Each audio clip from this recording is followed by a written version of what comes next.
For MLB 11 the show, we're going to be going with a player from Venezuela. First things first, we're going to make him a catcher.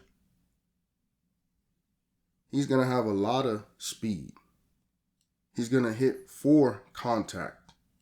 He's going to be okay with the glove. Man, do I need a defensive player. All these home run hitters in a row. You know how I do. Top 100 baby names. We came up with RAFAEL. Obviously, he's not a Teenage Mutant Ninja Turtle, but I do think that's a solid name. In terms of last names, we came up with Rojas. To me, Double R is a solid nickname. I'm just hoping he could be as solid as his nickname. Now we're going to add the audio, and obviously, you're never going to hear it. I never hear it. I just listen to myself talk a lot, and we play the game in silence, and then I'll narrate enough. In terms of age, he's going to be 22. In terms of number, he's going to wear 7, like the cover star, Joe Mauer. And then, obviously, he was born in Venezuela. We looked at the World Baseball Classic roster, and the average height was 6 foot. The average weight was 205. And then now, as we go through, man, these some ugly faces, bro. But I'm going to get my guy right. Make sure that, everything is straight in terms of name, image, and likeness. But a little bit more about Rafael Rojas. He was born in Venezuela around the same time as Jose Altuve. He was a little of a late bloomer. International players can sign by the age of 15, 16. He had been to a few MLB training camps throughout the country, but because he was so inconsistent, no team ever signed him to a contract.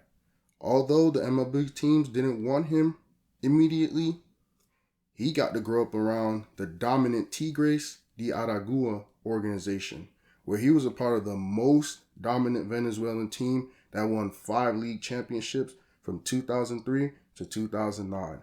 His break came in 2009, where he played for Tigres in the Caribbean Series Championship that they won, which is probably, I think, the only time they won it in franchise history. And then a few weeks later, he played for Venezuela in the 2009 World Baseball Classic, helping them to a 4th place finish. So at that point, he's on a high note, high level in his career, and everybody's starting to take notice. So at the age of 20, his stock began to rise, and some of those MLB teams still had a bad taste in their mouth for the way that he worked out and performed in those training camps. So he still didn't end up signing until right before the 2011 season, where we are right now. So I'm going through trying to make him look a little bit good, because boy, his game ain't good. I mean, he's going to get the chance, obviously, to pursue his dream, but it's been a rough, shaky start to this point. I mean, 4 years wasted, 5 years, 6 years, and not really wasted because he did win a couple championships in the Winter League in Venezuela, but shoot, like I said, Jose, Felix, all those other players already in the league making money doing their thing. Miguel and Armando, but he over here trying to figure it out. So what we're going to try to do is get him to sign with an organization where he'll actually have a chance to, at some point, make the team and be a solid player. Because, again, he's not flashy. He's not a home run guy. So we're going to select his team as a free agent. And, I'm going through the list. I'm looking at it. You see his stats, or at least his meter on the left, and then the team's competition and meter on the right. And, bro, he is not even close to some of these. But we're going to choose the Angels. And the reason why is, like we all know, they're not really a great franchise. They've had players throughout the years that have been, good, but they never really put together a team. So I think that's probably good for him. That way he can move up as soon as possible. And, shoot, here goes nothing. Like I said, it's already been a struggle to get to this point. It can't get no worse. We waiting for the game, man. This auto-saving feature. I should have just cut this damn thing out, man. You know me, man. I always make things harder than they need to be. But obviously, welcome to the show. He's going to be starting at the AA level for the Travelers. I don't even know where the hell that team is. I guess I'll find out. But we'll go through here, and then when you look at it, he'll probably be towards the bottom no matter what. And I don't know like how to look at it, because I feel like with Aratal, he made it, I think, to the majors right away, but he was old as crap. And then we had, who came right after? Osvaldo. It took him like 2-3 years. And then we had John. Took him like 2-3 years. And then we just had Sebastian, where it was actually really quick, but he didn't stick. So he was up and down. And he really didn't find success till he left Chicago. So let's see, man. Everything's an F, obviously. His potential's an A because he's only 22 years old and he has time to grow. They're giving him $30,000 for the year. And obviously, he's not going to be a part of the spring training roster. So let's get to the first game. Okay, it's from Arkansas, the Travelers. Damn, he on the bench? I just realized that. Well, I think they always are, actually. He's getting a start here, though. The team's 2-1. They're going against Frisco. They're 2-1. I just realized he's on the bench, but I don't know like if it really means anything. Yo, I got away from this last game because here we go, try and get this strikeout. We actually didn't get to play a defensive series the first game that we ever played with Sebastian.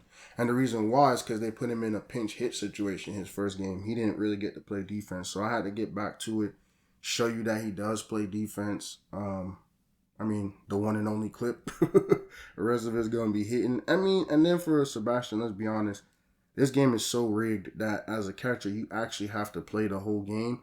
But y'all don't want to see nobody catch. So at the end of the day, I really didn't feel like y'all missed out on anything. And then now here, just getting it out the way as soon as possible.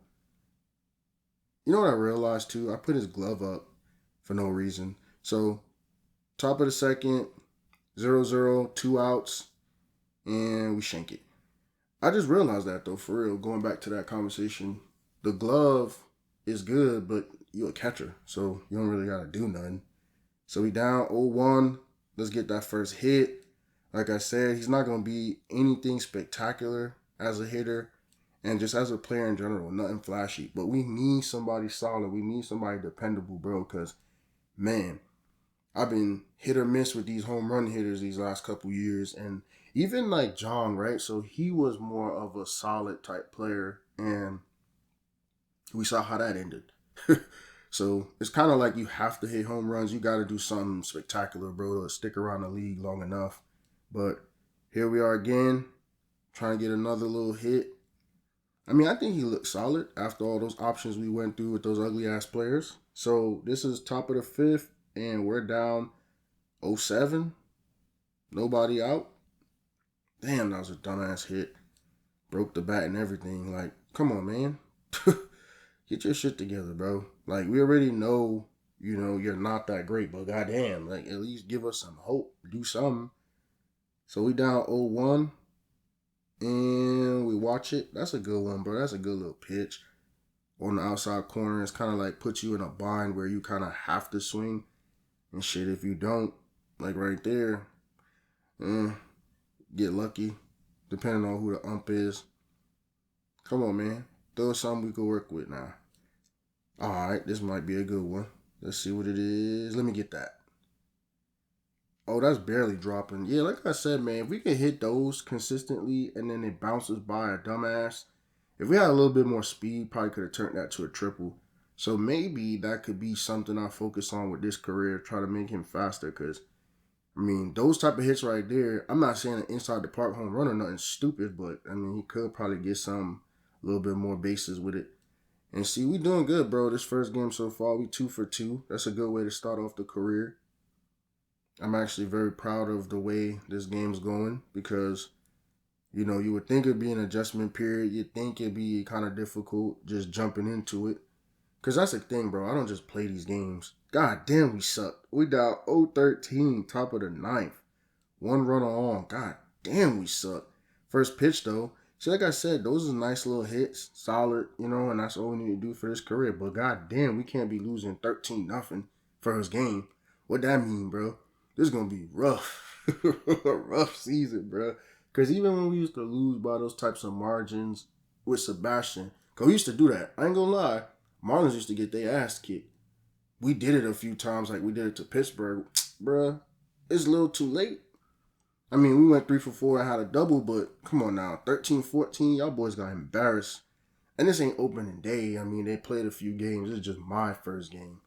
I like the graphics. The background look a little good. I'm going to be honest with you. You seeing me playing these games through the years. It's getting a little bit better. It's looking a little bit better. It's getting closer to present day. I mean, everybody says that present day games, they kind of keep it super generic and don't change much, like Madden and FIFA and NHL. Oh my God, NHL's the worst. Boy, they don't be trying to change nothing. They live the same story, the same. You start off in the cabin in the snow, and then you get picked up by the squad. Like, bruh, man, I wish these games were a little bit more innovative. I mean, it is what it is. I'm gonna keep playing though. I'm gonna still spend the $60, and I've been thinking about that lately. Just waiting. Because at the end of the day, we're already here at the halfway point. And same thing with the game, bro. If I just wait like 2-3 months, the price will go down in half. And I'll still get the game brand new. So I've been doing that with baseball, though. Baseball, I definitely don't buy it until the spring of the next year. And you can still get a brand new game. That's always my thing, though. I ain't gonna lie. I'll be trying to get the game brand new. So we're at the halfway point, and we've only played 17 games. We're not doing good, bro. We are not doing good. This man is hitting 242. And like I said, man, this is going to be a long career, or at least a rough career. Because if he keep this up, I'm telling you right now. You saw how it was with John. When John was going through his stuff, I immediately said, we got the World Series, but they're not trying to play us. And they're not trying to pay us. That boy's hitting 195 in the past couple games here, bro. There go John, though. Speaking of leading the lead. And it's crazy because I also always put them in. And then they always have like different careers. Because what was it? Sebastian's career where John was in the home run derby. Like, when the hell would that ever happen? So that's pretty cool. I ain't going to lie. To have that iteration of it where them dudes get to still like play and be around. And I don't just like in 2K. They probably won't see them as much as we get to the newer games. Madden, you won't see them. I'm not going to put them in the game. So that's the cool thing about this series. If you really do pay attention, these guys are still around. And I try to connect them. They're not going to play together, though, because I wouldn't put them on the same team. There's 30-something teams in baseball. Why the hell would I put all my players on one team? That'd be so fake. And it would be ass, too, because then what if they get traded? Or what if, one of them make it to the big leagues and the other one don't? Like, I don't do shit like that, bro. What I do try to do, though, is make it realistic. So once they already made it to the league, I wouldn't put them in the next game. Like, for example, right? So these two, I think John is in here, and Osvaldo might have just gotten out. Basically, if it's the year when Osvaldo is going to be in the pros, like his first rookie year, then he'd be in there. But if it's after that, and it's like year 2, year 3, yeah, he ain't going to be in the game. Because you can't simulate it, and you can simulate and change the age, but you can't simulate and change the years. So I wouldn't do that. I'm too OCD. We're going through here, though. We had an okay season, even though we started off bad. I played 49 games, which is not much. And I ended up hitting 306, which is not bad. I just feel like he got to do a little bit better because, John was having, almost 400 when he was playing in the little leagues. And I call it the little league because that's what the hell it is, man. You want to get to the big time, you hitting 306. Who that's supposed to impress? Let's be honest. Like, even when I was playing with all the other guys, like, when they was in the little leagues, them boys was hitting 400. So, right now, we are going to get to the playoffs. All right, now let's get to the playoffs. And we got NWA, Northwest Arkansas, I think. We beat them in 3 games. That was easy as hell. I think they're the Northwest Arkansas team. I'm not sure. And then here's a trade out of nowhere. So now let's get to the next round. And we got Midland again. That's a team from earlier. I'm going to try to play this game. Yeah, okay. So I'm a bench player, right? Because I only play like 49 games, which makes sense that these kinds of games I won't be able to jump into. But now there's really not much left to do. We were really good in the playoffs. We ended up being 6-1. And coming from a winning, tradition growing up, and then also just in general, winning a lot of games. Like I said, 5 league championships at a young age, and then making an impact and helping my team, national, country, whatever you want to call it, get 4th place in the World Baseball Classic. So I know a little bit about winning, even though we're not like overly producing and having these great numbers. Shit, 300 ain't bad. That's doing your part, in my opinion. Let's go look at what we did in the playoffs, though, if we actually freaking got in. So 3 games, god damn this nigga, man. Yo, I normally don't say that. It don't curse. But god damn, bro. 214, 2 RBI. Man, who the hell gonna want to sign you, bro? And that's really, man, I'm setting myself up for failure playing this bad. But that's the thing, right? Like, we played the other games. Everybody can't be a success. Shit, this is just proof. Like, y'all probably think I'd be cheating. Like, bro, don't you think I would try to make it better than 214 in the playoffs? Like, bro, I mean, everybody has, rough times in the playoffs, but we got a contract offer, man. Let's see what the numbers is looking like. Probably shit. Exactly. Of course, they're going to give you a minimum 30,000 again. And you're going to be a bench player, by the way. You ain't get no type of stats that made them think, oh, let's move him up to at least, starter. Hell nah. So, obviously, I'm going to try to negotiate. And right now, it's looking like they're willing to give me like 4,000 more a year. Right now, we got it up to 72. So, I'm basically going to get, 6,000 more a year? Man, that's a good little negotiation because I didn't do shit.